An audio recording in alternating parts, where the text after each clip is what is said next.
있어서 하나님께로부터 오는 그 말씀 받고 우리가 살고 행하며 주의 뜻 이루게 하옵소서. 예수님의 이름으로 기도하옵나이다.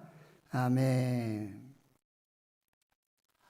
1964년 종신형을 선고받고 절해의 고도 루벤섬 감옥으로 투옥된 사람이 있었습니다.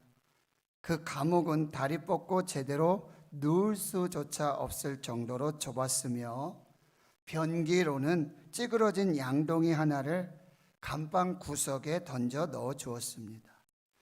면회와 편지는 6개월에 한 번 정도만 허락되었으며 간수들은 걸핏하면 그를 끌어다가 고문하고 짓밟고 폭력을 가했습니다.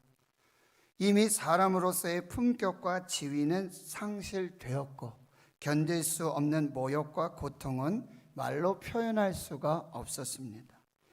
그가 감옥에 끌려간 후 그의 아내와 자녀들은 살던 집을 빼앗기고 흑인들이 모여 사는 변두리 땅으로 쫓겨갔습니다. 감옥살이 4년 되던 해에 어머니가 돌아가셨습니다. 그 이듬해 큰 아들이 교통사고로 세상을 떠났다는 소식을 들었지만 장례식에도 참석할 수가 없었습니다. 세월이 흘러 감옥살이 14년이 되던 해에 큰딸이 결혼을 해서 아기를 데리고 할아버지인 그에게 면회를 왔습니다. 그리고 큰딸이 이렇게 말했습니다. 아버지, 아기의 이름을 지어주세요. 아버지는 말없이 뗏물이 찌들은 윗주머니에서 꼬깃꼬깃 구겨진 종이 조각 하나를 꺼내어 딸에게 건네 주었습니다. 딸은 그 종이 조각에 쓰여진 글자를 보는 순간 눈물을 쏟기 시작했습니다. 이렇게 쓰여져 있었습니다. 아주 위, 희망. 그는 그 후로 온갖 치욕을 다 당하면서 13년간이나 감옥살이를 더하고 나서야 마침내 풀려났습니다. 1964년부터 1990년까지 무려 27년간이나 감옥살이를 했는데 44세에 억울한 감옥살이를 시작해서 71세에 풀려난 것입니다. 그는 남아공 흑백 분리 정책을 철폐하고 남아공 최초의 흑인 대통령에 당선되었습니다. 대통령에 당선되어서 그동안 자기를 박해하고 고통과 치욕을 주었던 정적들을 다 용서하고 사랑하는 인간의 고고한 삶의 방식을 보여주었습니다. 그가 얼마 전 세상을 떠났을 때에 세계 언론은 그를 가리켜 인간의 품격을 한 단계 올려놓은 사람이라고 존경과 찬사를 표했습니다. 그가 바로 남아프리카 공화국의 넬슨 만델라 대통령입니다. 그는 오랜 세월 동안 어떻게 절망의 세월을 견딜 수 있었을까요? 그는 이렇게 대답했습니다. 나는 위대한 변화가 반드시 일어나리라는 아주 위를 단 한순간도 포기한 적이 없습니다. 나는 위대한 변화가 반드시 일어날 것이라는 희망을 단 한순간도 포기한 적이 없습니다. 사람이 죽는 것은 힘이 들어서가 아니라 절망과 낙심으로 희망이 보이지 않기 때문입니다. 보스는 사람들에게 공포를 주지만 위대한 지도자, 진정한 리더는 사람에게 희망을 주는 사람입니다. 오늘 본문은 바벨론의 포로로 잡혀간 사람 중에 아직 남아있는 사람들에게 예레미야 선지자를 통하여 보내신 하나님의 편지입니다. 유다 시드기야 왕이 바벨론 느부갓네살 왕에게 보낸 특사인 엘라사와 그마랴 편에 전달되었습니다.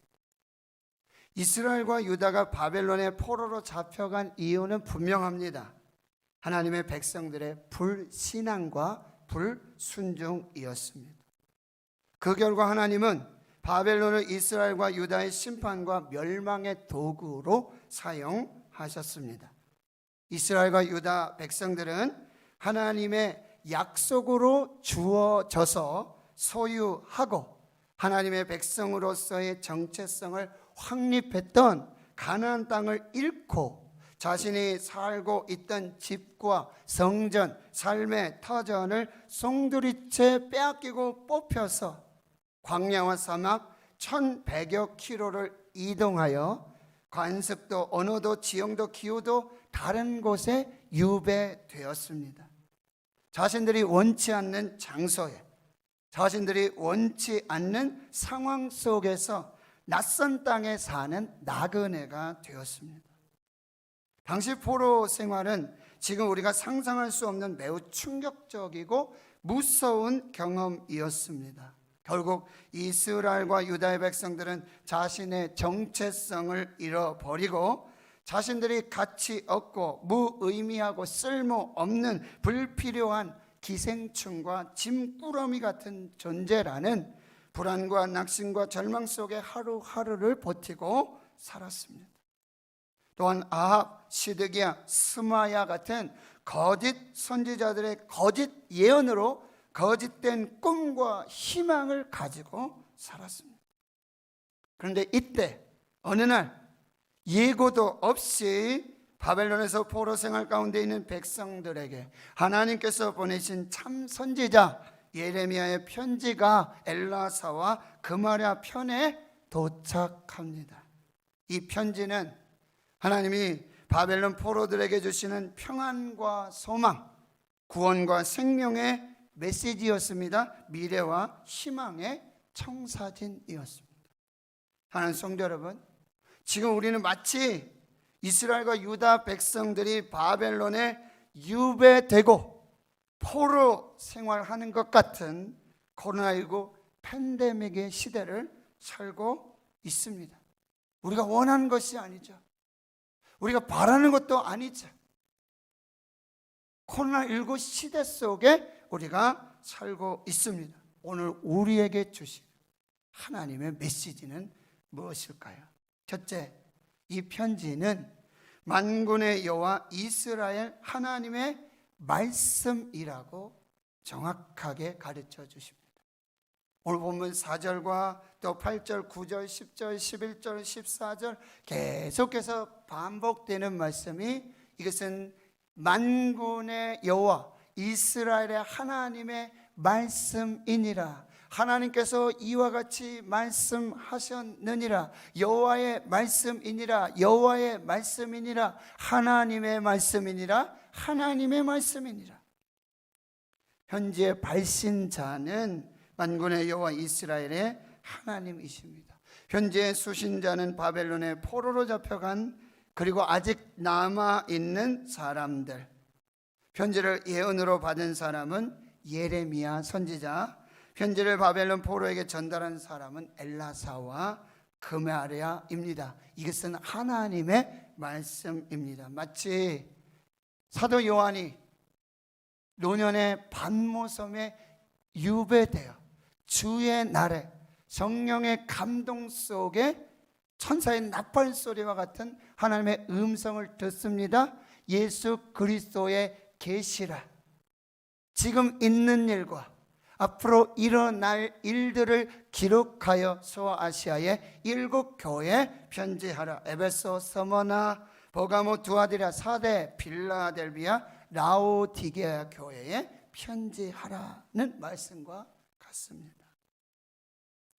바벨론의 포로로 잡혀있는 유다와 이스라엘의 백성들은요, 이런 질문을 하고 살았어요. 하나님은 어디 계시는가? 하나님이 살아 계시는가? 하나님이 살아 계신다면 지금 무엇을 하고 계시는가? 왜 우리는 포로로 잡혀와 있는가? 하나님의 뜻은 무엇이고 하나님의 계획은 무엇인가? 코로나19 속에 저와 여러분이 궁금해하는 질문이지요. 하나님은 계시는가? 하나님은 살아 계시는가? 지금 암병과 질병 속에, 가난한 속에, 이 묶임 속에, 포로 속에, 유배 속에 살아가고 있는 저와 여러분이 드릴 수 있는 질문이에요. 하나님은 예레미야를 통해 편지를 쓰셔서 이 말씀을 통해 바벨론 포로 중에 남아있는 자들을 찾아가시고 그들에게 말씀하시고 그들과 함께 하시는 것입니다. 하나님의 러브레터. 이 편지는 사람의 말이 아니라, 사람의 생각과 계획이 아니라 하나님의 말씀입니다. 하나님의 계획, 약속, 언약, 축복입니다. 이것은 반드시 이루어질 것입니다. 그래서 우리는 하나님의 말씀을, 오늘도 우리는 이 코로나19 속에, 이 묶임 속에, 이 포로 속에, 이 막힘 속에 하나님 오늘 말씀으로 찾아오십니다. 말씀하여 주십니다. 말씀으로 함께 하십니다. 우리는 아멘으로 받아야 한다. 고린도후서 1장 20절. 하나님의 약속은 얼마든지 그리스도 예수 안에서 예가 된다. 하나님의 약속은 얼마든지 그리스도 안에서 예가 되니 그로 말미암아 우리가 아멘 하여 하나님께 영광을 돌리게 되느니라. 아멘으로 받고 예스로 받을 때 이것이 하나님의 말씀이 되는 거예요. 데살로니가 교회에 사도 바울이 편지를 쓰지요. 전서 후서. 그때 사도 바울이 데살로니가전서 2장 13절에 감사를 이렇게 고백하고 있어요. 우리가 하나님께 끊임없이 감사함은 너희가 우리에게 들은 바 하나님의 말씀을 받을 때에 사람의 말로 받지 아니하고 하나님의 말씀으로 받음이니 진실로 그러하도다. 이 말씀이 또한 믿는 자 가운데서 역사하느니라. 오늘 사람의 말이 아니라 하나님의 말씀이심을 믿으시길 축원합니다. 그 믿음 가운데 하나님의 역사 30배, 60배, 100배가 아니라 1000배, 10,000배의 하나님 말씀의 역사가 나타나게 될 줄 믿습니다. 그럼 두 번째로 이 편지의 내용을 통해서 우리에게 주시는 하나님의 메시지를 살펴보겠습니다. 첫째는 5절에 이렇게 말씀하고 있어요. 주어진 일상의 삶을 감사함으로 살아내고 현재의 삶에 최선을 다하라. 5절에 너희가 집을 짓고 살아라. 텃밭을 만들고 그 열매를 먹으라. 이렇게 말씀하세요. 바벨론의 유배는 너희가 택한 것은 아니지만 너희에게 주어진 것이다. 여러분, 코로나19는 우리가 선택한 게 아니에요. 주어진 삶이에요. 바벨론이 이제 너의 삶의 자리다. 거기에서 감사하고 최선을 다하고 계절의 리듬을 맞추어 살며 이제 그 땅에서의 삶을 감사로 그렇게 최선을 다해서 살아가라. 이건 우리에게 주시는 말씀이에요. 코로나19 속에 우리가 선택한 것은 아니지만 우리에게 주어진 이 자리, 이 속에서 최선을 다하고 감사하며 이 삶을 누리라고 말씀해 주세요. 아내를 맞이하여 자녀를 낳고 번성하여 줄어들지 않게 하라. 6절에 말씀하죠. 생육하라, 번성하라, 땅에 충만하라, 땅을 정복하라, 다스리라고 하는 이 축복의 메시지입니다. 축복을 누리라고 말씀하시는 거예요. 7절에는요, 너희들이 사로잡혀간, 그리고 내가 하나님 나 여호와 이스라엘 군대 하나님 만군의 여호와 내가 사로잡혀가게 한 그 성읍에 평안을 기도해라. 샬롬을 기도해라. 그 땅에 번영을 기도하라. 너의 삶의 자리, 이 나라, 이 민족 샬롬과 번영을 기도해라 말씀합니다. 쿨리지는 이렇게 말합니다. 가장 축복받은 사람이 되려면 가장 감사하는 사람이 되라. 페넬롱, 어떤 이들은 인생을 바라보며 거기에 없는 것을 불평하는 반면 다른 이들은 인생을 바라보며 거기에 있는 것을 인해 기뻐한다. 우리는 우리에게 없는 것을 기반으로 살 것인가, 아니면 우리가 갖고 있는 것에 기초하여 살 것인가 질문을 주고 있어요. 쇼펜하우어. 우리는 우리에게 있는 것은 생각하지 않고 우리에게 부족한 것을 생각한다. 여러분, 어느 편에 서 계십니까? 코로나19 팬데믹, 주어진 일상의 삶에 감사함으로 살아내시기를 축원합니다. 현재 삶에 최선을 다하고 우리의 삶의 터전인 나라와 민족, 교회, 가정과 직장의 평안과 번영을 기도하시는 여러분 되시기를 축원합니다. 두 번째는요, 하나님이 보내시지도 아니하였고 하나님의 말씀도 아닌 이 거짓 예언을 하는 거짓 선지자들과 점쟁이에게 미혹되지 말고 듣지 말고 믿지도 말아라 말씀하고 계세요. 예레미야 선지자는 70년 포로를 예언하죠. 그러나 말씀드렸던 아합, 시드기야, 스마야 2년이면 된다. 다 돌아온다. 다 회복된다. 걱정하지 마라. 저 예레미야가 거짓 선지자다. 거기 미혹되지 말고 듣지도 말고 그들이 꾼 꿈도 믿지 말아라 말씀하고 계시는 거예요. 여러분, 당시 유다와 예루살렘 그리고 심지어 바벨론에서도 하나님이 보내지도 아니하였고 하나님이 주신 말씀이 아닌 거짓을 예언하는 거짓 선지자들, 점쟁이들이 있었습니다. 가짜 뉴스가 넘쳤습니다. 그 믿지도 말고 보지도 말고 듣지도 말라고 말씀하십니다. 예수님은 마지막 때에 이런 일이 있을 거라고 말씀하세요. 마태복음 24장에 너희가 사람의 미혹을 받지 않도록 주의하라. 많은 사람들이 내 이름으로 와서 이르되 나는 그리스도 하여 많은 사람을 미혹하리라. 거짓 선지자들이 많이 일어나 많은 사람을 미혹하겠으며 불법이 성함으로 많은 사람의 사랑이 식어지리라. 그때 사람이 너에게 말하되 보라 그리스도가 여기 있다 혹은 저기 있다 해도 믿지 말라. 거짓 그리스도들과 거짓 선지자들이 일어나 큰 표적과 기사를 보여 할 수만 있으면 택하신 자들도 미혹하리라. 예수 그리스도의 이름으로 와서 예수 그리스도의 이름으로 큰 표적과 기적의 역사를 행하면서 내가 그리스도다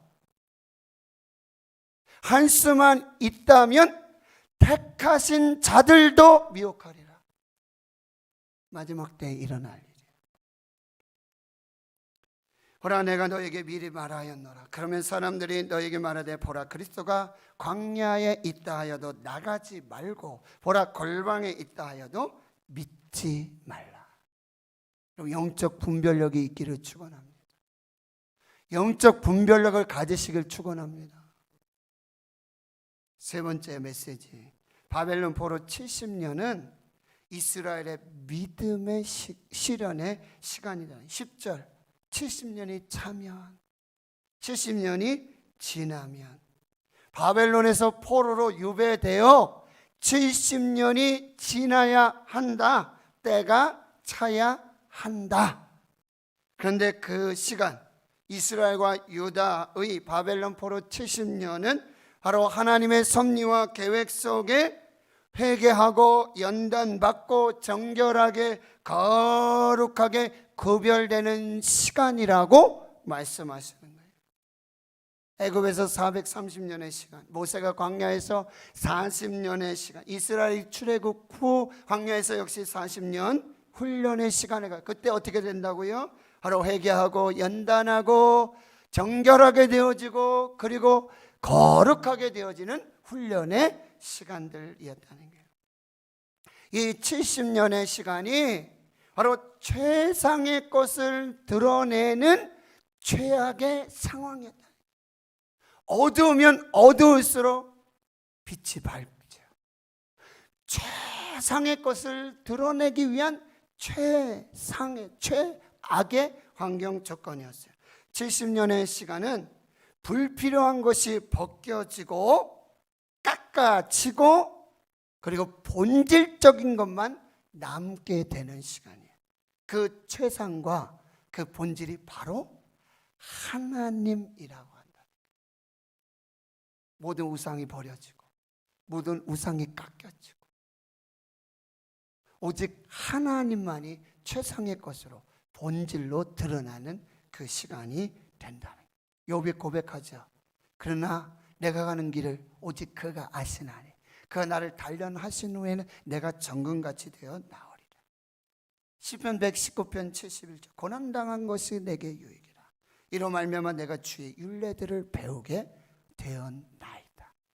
이 코로나19 시는 바로 우리를 거룩하게 하시고 정결하게 하시고 다시 낮아지게 하시는, 겸손하게 하시고 사람이 떡으로만 사는 것이 아니라 하나님의 입으로부터 나오는 모든 말씀으로 살 것이니라. 이 광야의 길을 40년 길을 걷게 하신 의미를 우리에게 다시 교훈하고 계십니다. 네 번째 11절에 다시 말씀하시죠. 내 생각은 너의 생각과 다르다. 재앙이 아니라 평안이고 미래와 희망을 주는 것이다 말씀하고 계세요. 바벨론 포로 70년, 유배, 부자유, 속박, 억압, 절망, 낙심, 이것은 너희의 생각과 내 생각이 다름을 보여준다. 유진 피터슨 목사는 이렇게 말해요. 바벨론 포로 이 유배는 그들의 삶의 방식에 덮개를 열어젖혀서, 집사님 기도하셨죠. 마스크로 가려지고, 이것을 하나님께서 그 삶의 방식을 덮개를 활짝 열어 제쳐서 그 텅 빈 실상을 보게 하셨다는 거예요.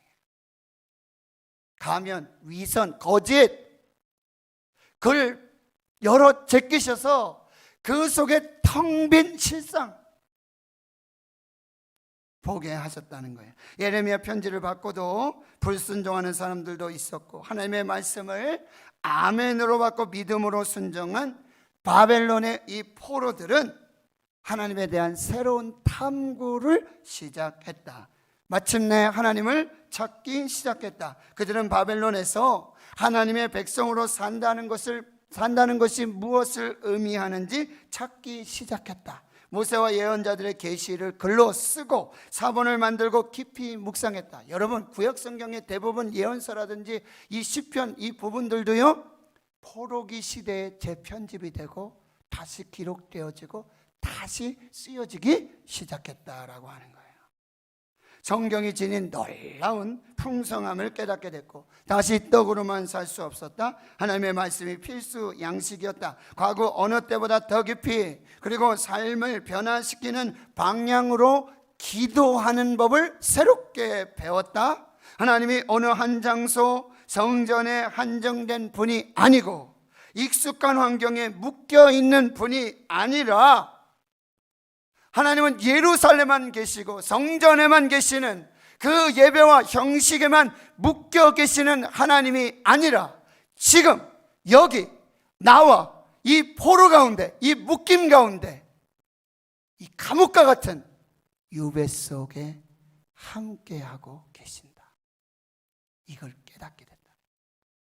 2차 세계대전 아우슈비츠 포로 수용소에 한 사람이 God is nowhere. 하나님은 어느 곳에도 계시지 않습니다. 그 밑에 이렇게 적혀 있었다는 거예요. W를 이쪽으로 옮기고 God is now here. 이것이 재앙이 아니라 희망이고 미래와 희망을 주는, 소망을 주는 하나님의 메시지가 되었다는 거예요. 이사야 55장 8절 9절 이는 내 생각이 너의 생각과 다르며 내 길은 너의 길과 다름이니라. 여호와의 말씀이니라. 이는 하늘이 땅보다 높음같이 내 길은 너의 길보다 높으며 내 생각은 너의 생각보다 높음이니라. 여러분, 코로나19를 우리가 더 어찌 측량할 수 있습니까?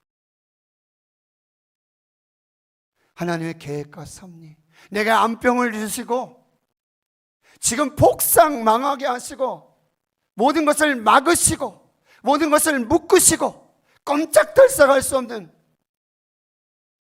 이 감옥과 같은 유배와 같은 이 삶의 의미, 이 생각, 이 계획, 이 뜻을 우리는 다 이해할 수 없다는 거예요. 예레미야 애가 3장 32절 33절 그가 비록 근심하게 하시나 그의 풍부한 인자하심에 따라 긍휼히 여기실 것임이라. 주께서 인생으로 고생하게 하시며 근심하게 하심이 본심이 아니려다. 주께서는 인생으로 고생하게 하시며 근심하게 하시는 것이 본심이 아니다. 로마서 8장 17절 생각하건대 현재 고난은 장차 받을 영광과 비교할 수 없도다. 하나님의 생각과 우리의 생각이 다릅니다. 재앙이 아닙니다. 미래입니다. 소망입니다. 희망입니다. 아멘 좀 하이소. 마지막 그 메시지는 뭐예요? 부르짖으라. 온 마음으로 전심으로 나를 찾으라. 12절 13절에 말씀하고 계세요. 부르짖으라. 이 말씀은요, 지금이 기도할 때다라는 말씀. 이사야 55장 6절에 너희는 여호와를 만날 만한 때에 찾으라. 가까이 계실 때에 그를 부르라. 여러분, 지금 바벨론의 포로, 유배, 묶임, 막힘, 그때가 기도할 때예요. 지금이 기도할 때입니다. 또 하나는 뭐예요? 기도하지 못할 상황이 없고 기도하지 못할 장소도 없다라는 의미예요. 거기에도 하나님이 계세요. 거기서 기도하고 그 삶 속에, 그 환경 속에 기도해야 된다. 언더우드 선교사가 이렇게 기도했습니다. 주여, 지금은 아무것도 보이지 않습니다. 깜깜합니다. 그러나 거기서 언더우드 선교사가 기도했습니다. 요나 선교사, 물고기 뱃속, 스올의 뱃속, 그 가장 낮은, 가장 척박한, 기도할 수조차 없는 거기서 구원은 여호와께 속하였나이다. 그 기도로 물고기가 요나를 토하여 구원해내고, 두 번째 말씀으로 사명 주시는 역사가 나타났습니다. 부르짖으라, 이 말씀은요, 명령이지요. 반드시 순종해야 합니다. 그러나 이 부르짖으라 이 말씀은 약속이고 축복이고 기도하는 자에게 특권이라는 사실이에요. 에스겔 36장 37절에 주 여호와께서 이와 같이 말씀하셨느니라. 그래도 이스라엘 족속이 이같이 자기들에게 이루어 주기를 내게 구하여야 할지라.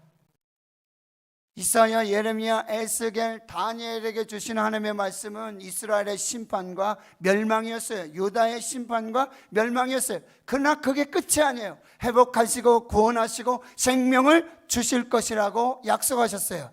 이게 또한 분명하고도 확실한 약속이었어요. 그러나 에스겔 선지자에게 주시는 말씀은 그래도 이스라엘 족속이 이같이 자기들에게 이루어 주기를 내게 구하여야 할 것이다.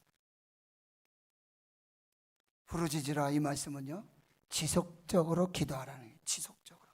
영국의 웨슬리 듀엘이라고 하는 목회자는요, 이 지속적인 기도를 이렇게 정의해요. 첫 번째, 이 지속적인 기도는 그야말로 consistent prayer. 이게 무슨 얘기예요? 일관되게 쉬지 말고 기도하는 거예요. 주야로 쉬지 않고 잠잠하지 않고 기도의 파수꾼의 사명을 감당하는 것입니다. 1만 시간의 기도로 바로 영적 아웃라이어가 되는 것입니다. 일상일 기적으로 바꾸는 인계점 기도 법칙 3시간 기도를 생활화하는 것입니다. 기도를 쉬지 않는 죄를 범치 않겠다는 사무엘의 고백입니다. 기도의 등불을 끄지 말고 기도의 향이 끊어지지 않게 하는 그 기도를 명령하고 계세요. 두 번째, 이 지속적인 기도는요, 승리하는 길, prevailing prayer. 이건 뭐예요? 이기다, 극복하다, 승리하다라는 말씀이에요. 기도의 목적은 여러분, 생존이 아니라 승리가 목적입니다. 우리 기도로 반드시 승리할 줄 믿습니다. 그냥 겨우 근근히 살아내는 인생이 아니라 넉넉하게 이기고 승리하게 하시는 그 역사의 기도가 바로 지속적인 기도라는, 여호와의 보좌를 향해 발이 내려오지 않도록 기도했던, 그래서 여호와 니시의 승리를 보았던 모세와 아론과 훌의 기도가 되니 다니엘의 골방 기도예요. 21일 동안 승리가 오기까지 기도했던 그 기도를 말하고 있어요. 예수님의 광야 기도, 사탄 마귀의 시험을 말씀으로 기도로 성령 충만으로 이겼던 그 기도를 말씀하고 있어요. 최후 승리를 얻기까지 주의 십자가 사랑하리, 빛난 면류관 받기까지 험한 십자가 붙들겠네. 세 번째 이 지속적인 기도는요, 절박한 기도, desperate prayer. 이 절박하다, 이건 필사적이라는 거예요. 죽을 각오를 한다는 거예요. 무모할 정도로 기도에 매달리는 것입니다. 오늘 본문에서 부르짖으며 온 마음으로 전심으로 하나님께 기도하는 기도를 말하고 있어요. 갈멜산에서 무릎 꿇고요, 머리가 그 무릎 사이에 들어가도록 기도했던 엘리야의 불같은 기도, 죽으면 죽으리라 생명을 담보로 했던 에스더의 기도, 환도뼈가 부러져서 평생을 절름발이로 살 수밖에 없었던 야곱의 야복강의 씨름의 기도를 말하고 있어요. 예수님께서 겟세마네 동산에서 땀이 떨어지는 핏방울같이 되어지는, 그래서 나의 원대로 하지 마시고 아버지의 원대로 하옵소서, 이 기도가 바로 절박한 기도예요. 철학자 세네카는 그림의 떡은 떡이 아니에요. 불이 붙지 않는 불은 불이 아니고 간절하지 않는 기도는 기도가 아니다. 이엔 바운즈, 천국은 미지근한 기도를 들을 수 있는 한가한 곳이 아니다. 대충 기도하지 마십시오. 응답도 대충 옵니다. 바쁘다고 핑계대지 마시고, 바쁘다고 기도하지 않으면 신앙도 1도 망쳐버립니다. 왜냐하면 하나님은 기도하지 않는 일에 함께 하시지 않기 때문입니다. 기도하는 척하지 마십시오. 기도하는 사람이 되십시오. 기도도 하면서 살지 마십시오. 기도로 사십시오. 기도하는 바보가 되십시오. 기도는 믿음의 기도요, 때로는 목숨을 건 전투와도 같습니다. 하나님의 전신갑주를 입고 말씀의 검을 들고 성령 안에서 쉬지 말고 지속적으로 기도하십시오. 승리를 얻을 때까지 목숨 바쳐서 죽기를 각오하고 기도하십시오. 하나님의 응답은 차별이 없어요. 단지 하나의 조건만 있을 뿐입니다. 부르짖으라, 온 마음으로 부르짖으라. 모든 이에게 공평한 응답을 주십니다. 코로나19 우리가 원하지 않았어요. 이렇게 살고 싶은 사람은 한 사람도 없어요. 오늘 하나님께서 성령으로 희망 편지를 보내셨습니다. 메시지를 받으시길 축원합니다. 들으시길 축원합니다. 열어보시길 축원합니다. 순종하시길 축원합니다. 여러분에게 재앙이 아니라 희망이고 미래요, 소망이 되는 역사가 나타날 줄 믿습니다. 믿습니다. 하나님 감사합니다. 오늘 하나님께로부터 성령으로부터 주시는 하늘의 메시지,